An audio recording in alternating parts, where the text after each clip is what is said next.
A member of Congress takes the knee. The Cowboys try to take their knee and stand up to, and the president's popularity surges. Is Donald Trump playing 4D football?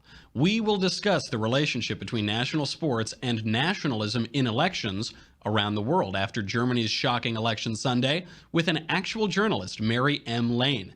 Then, Erielle Davidson, Amanda Prestigiacomo, and his eminence, Paul Bois, join the Panel of Deplorables to discuss the cowardly Republicans who killed Obamacare repeal, the New York Times' creepy communism obsession, and the Paris Hilton Climate Accord. I'm Michael Knowles, and this is The Michael Knowles Show.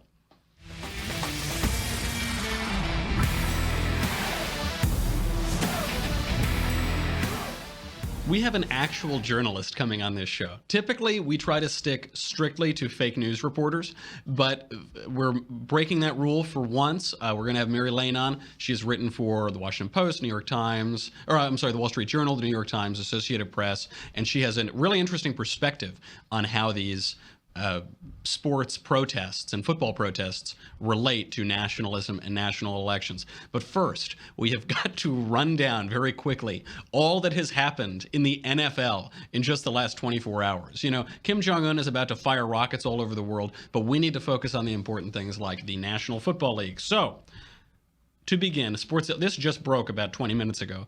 Sports Illustrated is going to run a cover now that says "A Nation Divided, Sports United," and it's going to show all these athletes photoshopped in to be linking arms against President Trump, because that's why we read Sports Illustrated, that's why we watch ESPN, because we want to hear liberals rattle on about how much they hate Donald Trump. Obviously, they're just moving further in this left-wing direction. It's cost them subscribers, it's cost ESPN subscribers, it might destroy bundled cable, but nevertheless, they will persist. Last night, the Dallas Cowboys joined the kneeling gesture during the national anthem. I got a little bit of flack for this. I wrote a piece at the Daily Wire called "It's a Grand Old Flag," and in that, people said that I unfairly marred the Dallas Cowboys. Here is a clip of what the Cowboys did last night. He said the Cowboys players wanted to show unity, but they were very adamant about wanting to separate that message from the national anthem. Sean? All right, Lisa, and as they take a knee collectively, boos can be heard from this sellout crowd in Arizona. Can be heard over the sellout team of the Dallas Cowboys. What you could hear there is there was massive booing when they all got down. Even Jerry Jones, the owner, got down on one knee. But what they did was they kneeled down before the national anthem, and then they stood up for the national anthem. This seems to me a distinction without very much of a difference. They are clearly participating in the protest that Colin Kaepernick began, which is a protest of this country, an assertion that the country is fundamentally oppressive toward non-whites. And it is part of that exact same protest. Now, they wanted to have their protest and eat it too, or something like that. They wanted to have it both ways. I think it was too clever by half, an absolute cynical failure. But Dave Rubin brought up this point yesterday. With all of these teams kneeling down, what are they going to do? Are they going to stand up in 3 weeks? They say, okay, all of the racial problems in the country are over. We can stand up now. Of course not. They've backed themselves into a political corner. If the Cowboys think that this is their way of getting out of that political corner by changing the timing of the kneeling, whatever. I think it's pathetic. I think these people are cowards and too big for their britches. They're paid tens of millions of dollars a year, and they're paid to run around a field and to entertain us. They have to run their mouths about politics, about which they know absolutely nothing. It's totally ungrateful. It's inexcusable. I won't be watching. Not that I watch a lot of football to begin with. I'll be watching even less now. But if it can end this nonsense, then sure, I suppose that's fine. Sarah Sanders made a very good point, a point that a number of us have been making over here, which is that the protest doesn't make any sense. She said yesterday, quote, "I think if the debate is really for them about police brutality, then they should probably protest the officers in the field who are protecting them instead of the American flag." Absolutely right.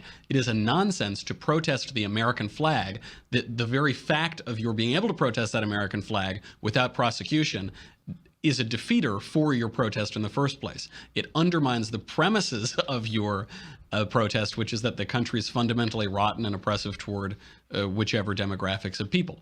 So good point from Sarah Sanders. I'm glad. We missed Scaramucci. We were very upset when the mooch had to leave, but Sarah Sanders is doing a good job.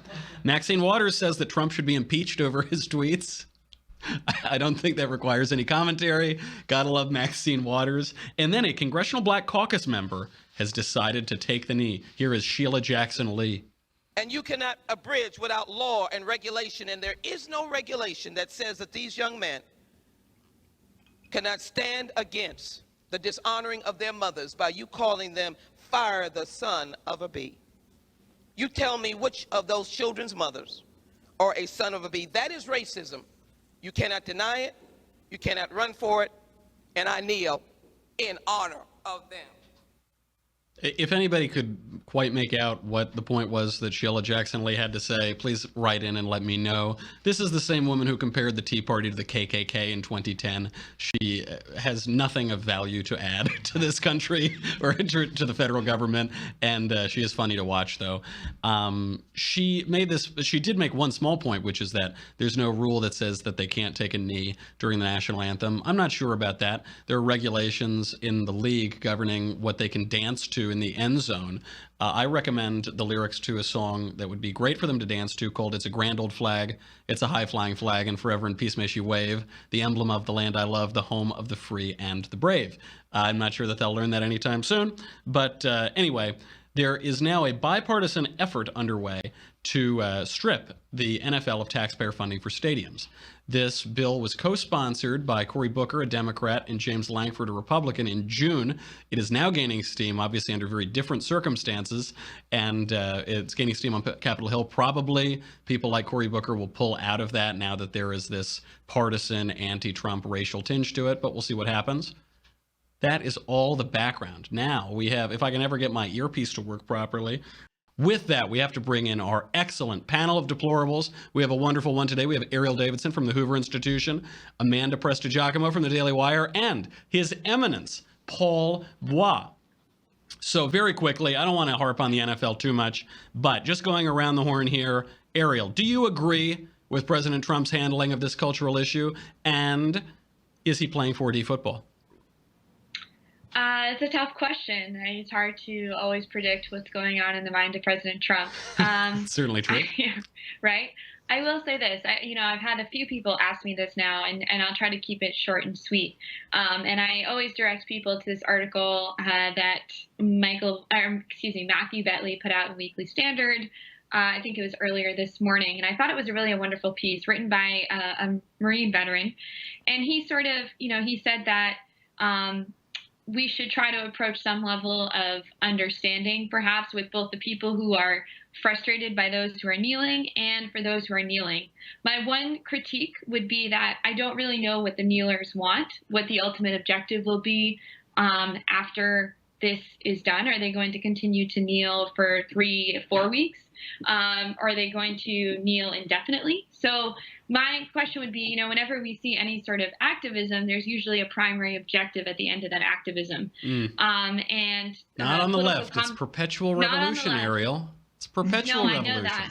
I know that. And Stacey on the right this morning did a radio show in St. Louis, and she's a great, wonderful political commentator. If you don't listen to her, I recommend it. But she sort of commented, she said, I'm really curious what they want at the end of this protesting. Is there a final objective that they're working towards? In which case, let's talk about that. But I think the lack of sort of having a clear-cut objective is what's most troubling to me, because I don't have a problem with protests. That's the American, that's our fine art in America. We protest like no one else can protest because we have wonderful laws that protect us and allow us to do that. So I'm fine with people protesting. I just want to know, what are you protesting? If you're not protesting the flag, and why are you kneeling during it? And there are two questions here. There's the meta-political question, which is, do I think it should be outlawed? Of course not. In that sense, I'm fine with it. I like our constitutional protections. But then there's the real political question. Is it a good protest or is it a bad protest? Does it help America? Does it hurt America? Is it truthful or is it false? And I think it's absolute nonsense. Amanda, is he playing 4D football? And should he be? Well, I think President Trump is doing this kind of for personal reasons. He's just trying to rally his base. Absolutely, a lot has happened with DACA, and healthcare is a disaster. Tax reform again on the back burner. So that being said, this was the easiest trap in the world. I mean, this is clearly.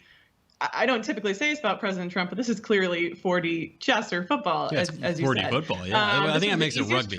I'm not sure. I don't know a lot about sports. Right. This was the easiest trap in the world. I mean, he's getting his enemies to kneel during the playing of our national anthem. I mean, this is not rallying just the base. This is rallying most of America, a majority of Americans who think that's disrespectful and disgusting to basically spit on, the graves of those people who fought for your freedom to do that. Like you said, of course you can. Is it politically advantageous? Does it make any sense? Is it disrespectful? Should you do it? So President Trump, this is a big win on his part. Mm-hmm. And I know Rush Limbaugh was mentioning this today. People kind of overlook the cultural war, but it's so important to politics. I mean, like Andrew Everything Breitbart else is said. Just accounting, Amanda. Everything that isn't cultural is just accounting. Exactly. So this was actually, it's a little, it's divisive, sure.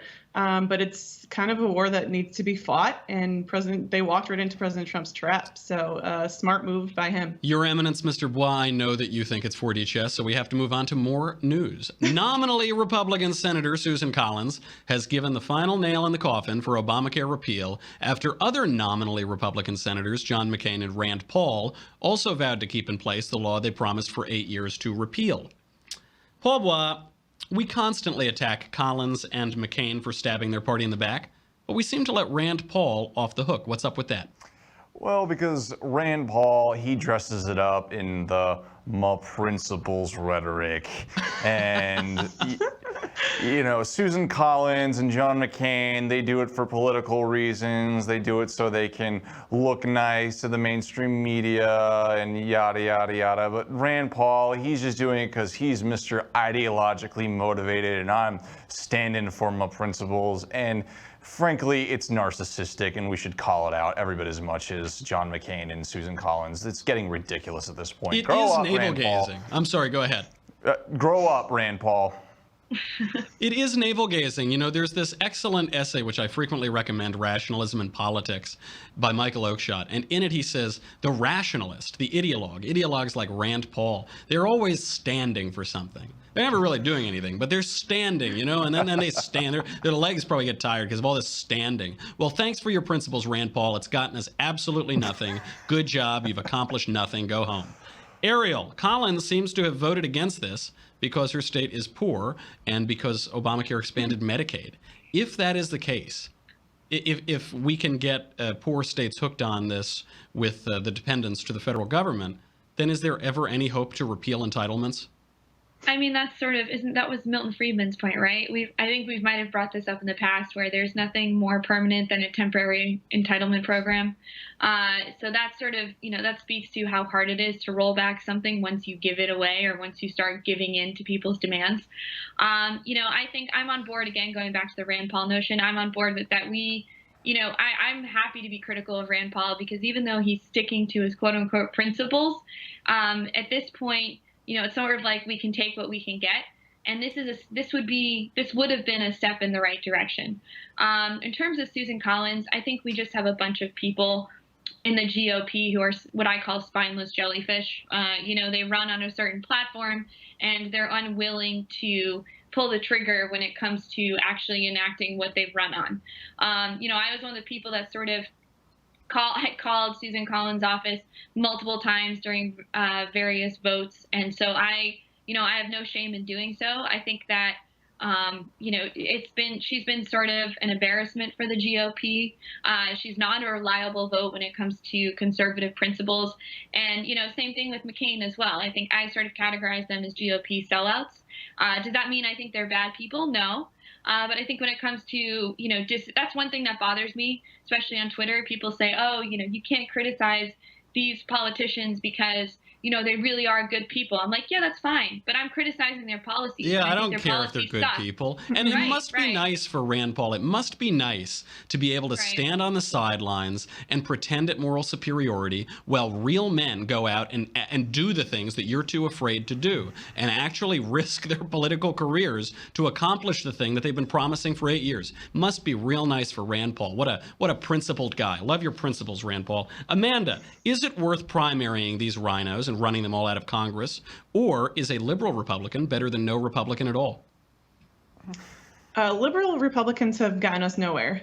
So if we can primary them and we can kind of if President Trump can maintain his base, you know, and he can kind of push for these people to be primaried, these liberal Republicans, then, you know, I would say go for it, because as we saw during the election, President Trump spent, you know, no money, and he still won. He just used social media. So that populist base, there is something to it. I know people don't like to admit that, but there is something to that. So if we get, you know, if you can get President Trump behind it, and you can get this populist base who voted for Trump for his principles, not just necessarily for the man, maybe we could see some change in that regard.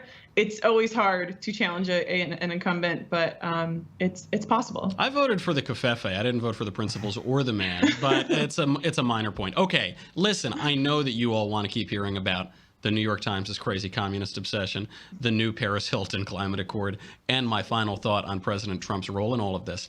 But, guys, you've got to go to thedailywire.com and subscribe. Thank you to all of the current subscribers who allow us to keep the lights on in here. If we get more subscribers, I'll get an earpiece that works, and we'll be able to make the Skype function too.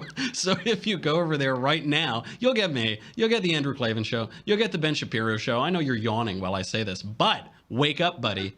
You get the Leftist Tears Tumblr. Now I've got your attention. The perfect vessel for delicious leftist tears. You can serve them hot or cold, always salty and delicious. We've actually had to order several thousand more for all of the NFL players. We've had to, we're packaging up new vintages. We'll be shipping cases very soon. So go over to thedailywire.com right now, and we'll be right back.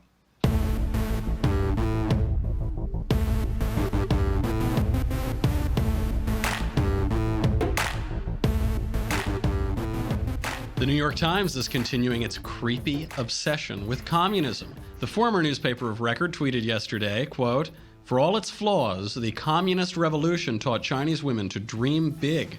As our pal Ben Shapiro recalls today in the Daily Wire, other New York Times headlines in just the past few months include, quote, "When communism inspired Americans." Quote, "When the Harlem Renaissance went communist." Quote, "Socialism's future may be its past." And finally, quote, "Why women had better sex under socialism." That is not a joke. That's an actual New York Times headline. Amanda, two questions. Do women have better sex under socialism? And has the communist revolution taught you to dream big? Yeah, well, I mean, you know, once you're out of the breadline and once you fend off starvation, I heard the sex is fantastic.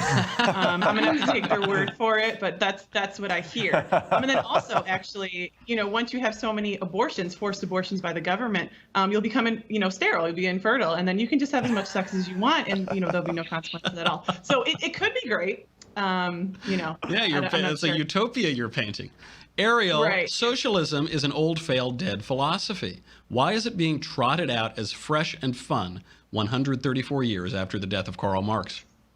Right. So I say this as I focused on Soviet politics in college. That was like my main forte. I will say this, that I think the left is having they need to engage in some sort of apology, because one of the main attack lines of the conservative movement is that, hey, you know what? The left end of the spectrum, they're the ones that are responsible for communism. Absolutely and factually true. However, now the left, in order to undermine this talking point, has to paint communism with some sort of rosy lens, right? So they've accepted that somehow they're associated with communism now because you have Bernie Sanders, quasi-communist, who ran for public office.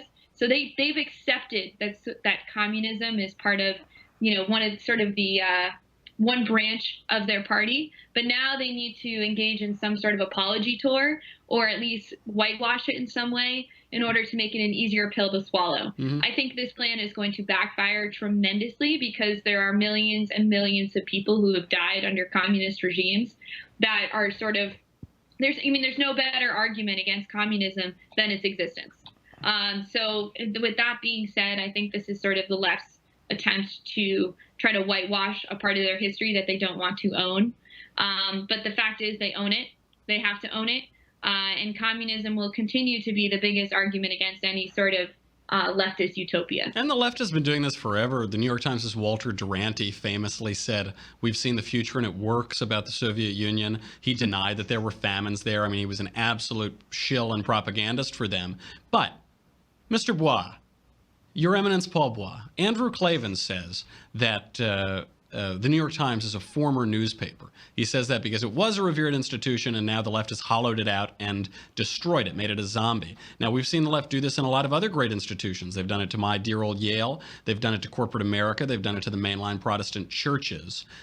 It is also said that nostalgia is history after a few drinks.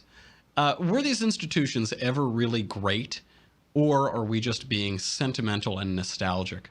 Well, I mean, yes. I mean, you went through a lot of institutions there. You went through corporate America, mainline Protestantism. When it comes to the news media, I mean, not so much. I think if you really look at the history of it, like you just said, you spoke about Walter Duranty.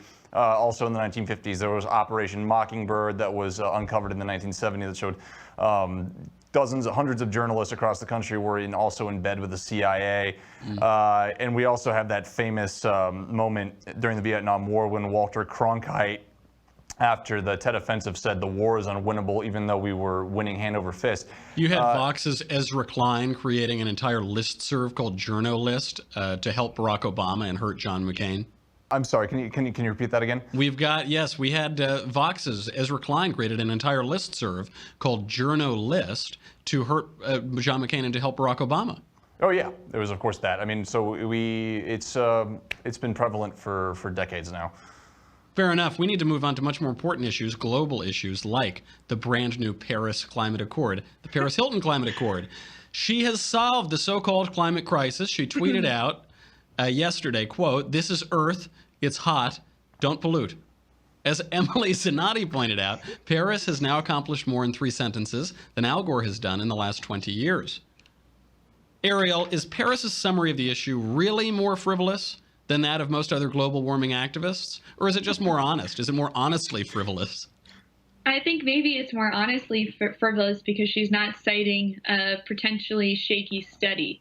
So in that sense, she's actually credited her argument a bit because she's not citing something that hasn't been at least, that hasn't been purported as truth when it has very shaky evidence. So I commend her on that front. I think it's funny to me that we have sort of celebrities entering the ring as, quasi-experts. You have Jimmy Kimmel, who on healthcare, and now you have Paris Hilton on climate.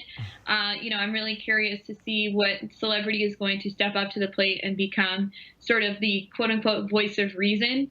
I think this is we're trending towards a somewhat dangerous time in terms of who we look to for advice. I think what's most alarming, even going back to the Jimmy Kimmel thing, was that he had been fed talking points by Chuck Schumer. So I'm curious to see who's going to start feeding Paris Hilton talking points in order to spread her message far and wide. But it is very simplistic and it's not too pushy. So I'm not gonna rag on her too much, right? I can get behind not polluting.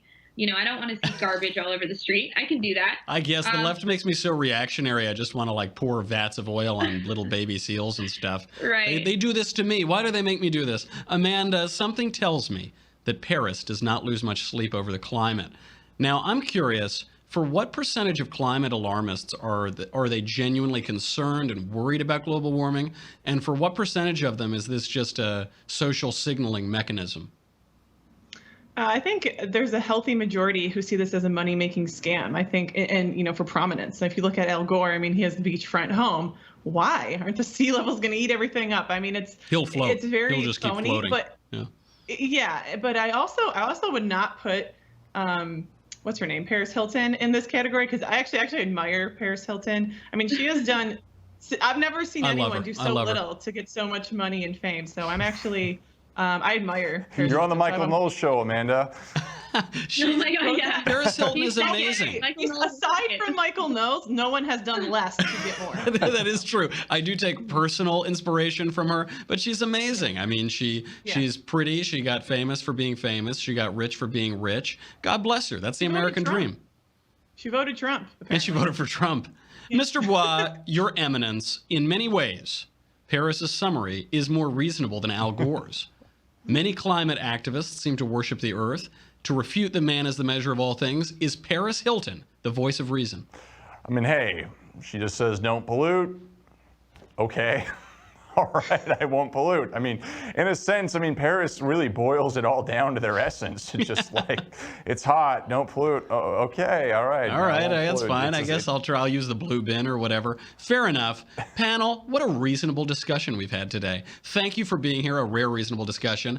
Ariel Davidson from the Hoover Institution, Amanda Prestigiacomo from the Daily Wire, and His Eminence, Paul Bois. Now that brings me to my smart glasses and the final thought. The president's critics on the left and right are lambasting him for wading into the NFL's disrespect for the Star-Spangled Banner. They say the protest isn't a big deal, that it's not worth the president's attention. As a rule, nobody has ever honestly insisted that, quote, it isn't a big deal. Whenever they say that, you can bet it's a big deal. The flag is a symbol of the country, and it is perfectly within the scope of the president's rhetorical responsibilities to stand up against those who attack the country itself. But, his critics insist, it isn't seemly for a president to wade into these cultural issues. The country, they say, has never been wealthier, never more economically prosperous. But that's precisely the point. The country's troubles at this moment are not primarily economic, they're cultural. America did not elect Donald Trump because he offered the most free market tax policies. He didn't. We did not elect Donald Trump because he promised to finally address entitlement reform and right the country's fiscal ship. He explicitly did not promise that. We elected Donald Trump because he is a singular cultural figure who echoed not just the words of Ronald Reagan, but the wish of patriots horrified to see Barack Obama apologize for the greatest, freest, most charitable nation in the history of the world, who hoped to make America great again. The culture is rightly at the fore of most Americans' minds, and we elected a culture warrior to beat back the destructive, anti-American barbarians to restore a culture of gratitude for the country that has given us and the rest of the world so much and asked so little in return. Now more than ever, despite the constant negative press. Covfefe. I am Michael Knowles. This is The Michael Knowles Show. Come back tomorrow. We'll do it all again.